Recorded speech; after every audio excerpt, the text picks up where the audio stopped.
नमस्कार, आप देख रहे हैं जेएमडी न्यूज और मैं हूं आपके साथ शुभांगी पांडे।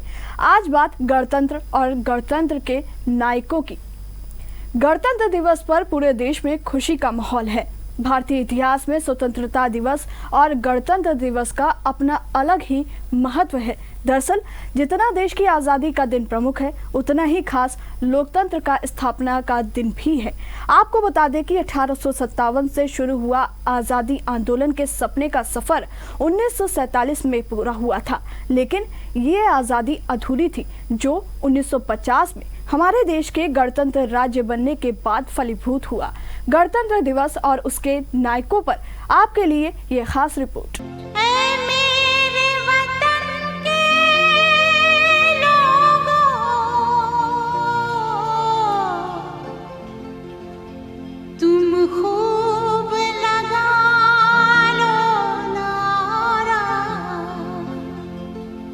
तलवारों पे सरवार दिए,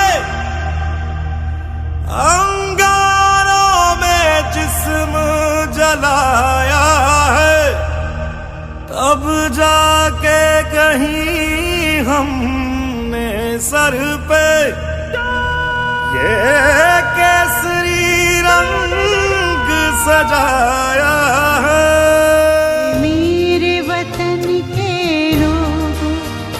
जरा आँख में भर लो पानी, जो शहीद हुए हैं उनकी जरा याद करो कुर्बानी। तुम भूल न जाओ उनको, इसलिए सुनो ये कहानी, जो शहीद हुए हैं उनकी जरा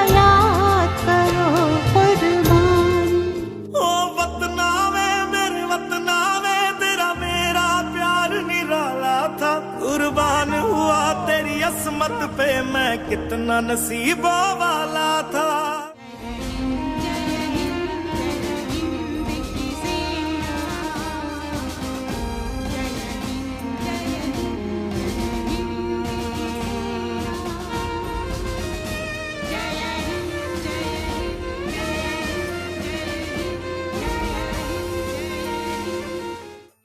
देश भर में गणतंत्र दिवस उत्साह, उमंग और हर्षोल्लास के साथ मनाया जाता है। लोग एक दूसरे को गणतंत्र दिवस की बधाइयां देते हैं। इस मौके पर देश की राजधानी दिल्ली स्थित इंडिया गेट पर परेड आयोजित की जाती है और 21 तोपों की सलामी भी दी जाती है। बात करें गणतंत्र दिवस की तो ये इसलिए भी काफी महत्वपूर्ण है क्योंकि आज के ही दिन सन 1950 में हमारे देश का संविधान लागू हुआ था, जिस संविधान को हम आज भी मानते हैं और जो आज भी हमारे देश का आधारभूत स्तंभ है। उसके निर्माण में कुछ लोगों का महत्वपूर्ण किरदार भी रहा है। वहीं आज़ादी के लिए कुर्बानी देने वालों ने इस दिन को साकार करने में अहम रोल अदा किया है। डॉक्टर भीमराव अंबेडकर को संविधान निर्माता कहा जाता है। वो संविधान मसौदा समिति के अध्यक्ष थे और उन्होंने संविधान का फाइनल ड्राफ्ट तैयार किया था। इस ड्राफ्ट को तैयार करने में डॉक्टर अंबेडकर को 2 साल 11 माह और 17 दिन लगे थे। इस संविधान समिति के एक और प्रमुख सदस्य थे डॉक्टर राजेंद्र प्रसाद। भारत रत्न डॉक्टर राजेंद्र प्रसाद देश के प्रथम राष्ट्रपति हुए और उससे पहले वो संविधान सभा के अध्यक्ष थे। उनके नेतृत्व में ही संविधान तैयार किया गया था। संविधान सभा की प्रथम बैठक दिल्ली में ही 9 दिसंबर 1946 को हुई और उसमें सच्चिदानंद सिन्हा को अस्थायी अध्यक्ष चुना गया, लेकिन 2 दिनों बाद ही 11 दिसंबर 1946 को डॉक्टर राजेंद्र प्रसाद संविधान सभा के स्थायी अध्यक्ष चुने गए। इसके बाद संविधान सभा की कई बैठकें हुई और अंतिम बैठक में यानी 24 जनवरी 1950 को संविधान सभा द्वारा डॉक्टर राजेंद्र प्रसाद को भारत का प्रथम राष्ट्रपति चुना गया। भारत की स्वतंत्रता में जिसका सबसे बड़ा योगदान है वो है बापू यानी राष्ट्रपिता मोहनदास करमचंद गांधी। उनके सिद्धांत थे सच्चाई, अहिंसा और राष्ट्रवाद।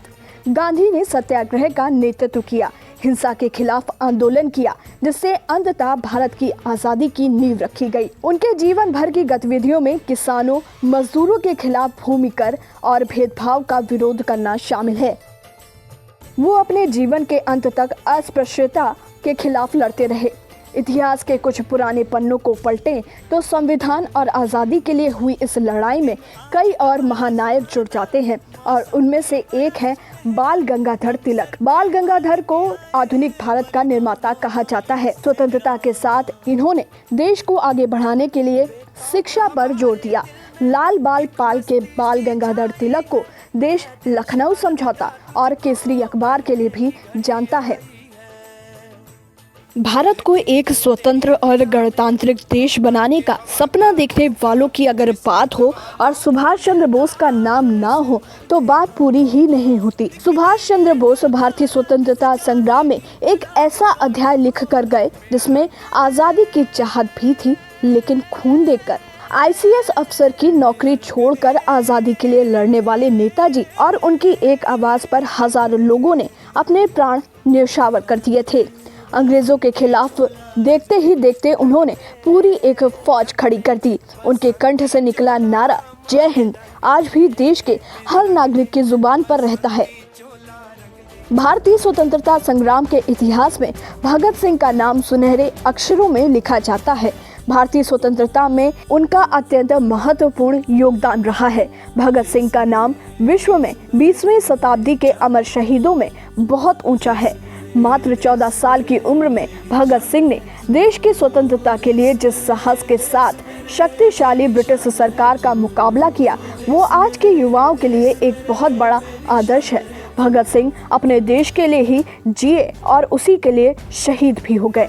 मेरा रंग दे बसंती चोला माए रंग दे, मेरा रंग दे बसंती चोला माए रंग दे, मेरा रंग दे बसंती चोला रंग दे, रंग दे रंग दे बसंती चोला माए रंग दे।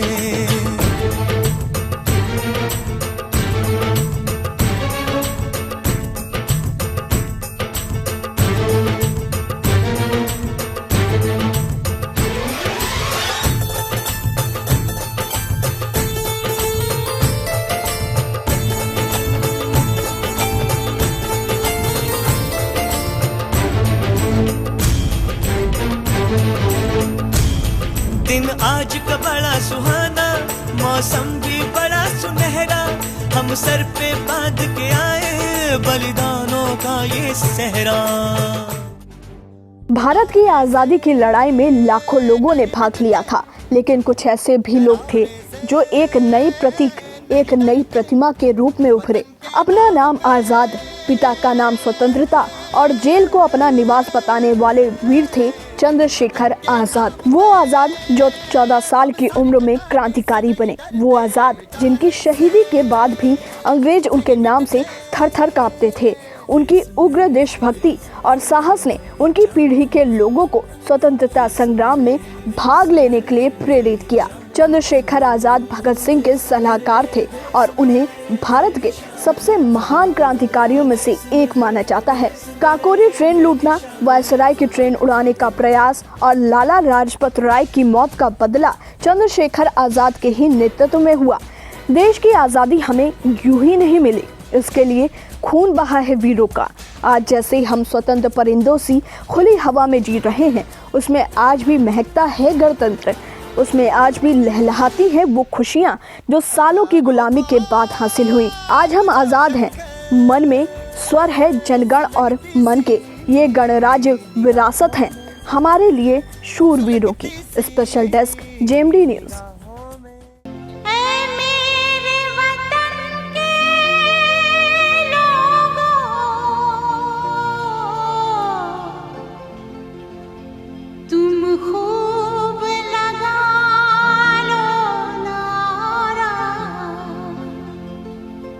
तलवारों पे सरवार दिए,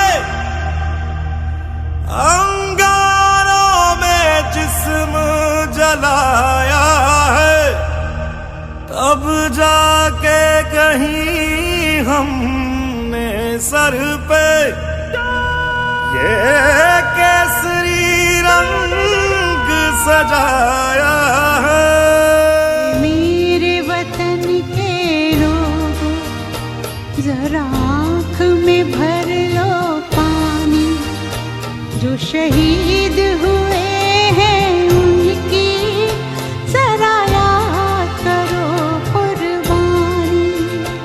तुम भूल न जाओ उनको, इसलिए सुनो ये कहानी, जो शहीद हुए हैं उनकी जरा याद करो कुर्बानी।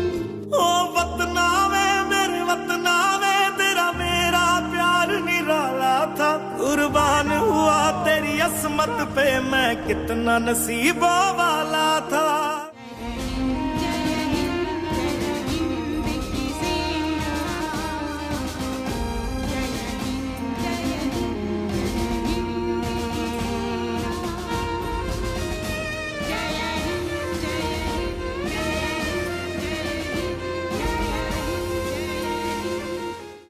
और फिलहाल के लिए इस खास पेशकश में इतना ही। देश दुनिया की तमाम बड़ी खबरों के लिए देखते रहिए जेएमडी न्यूज़।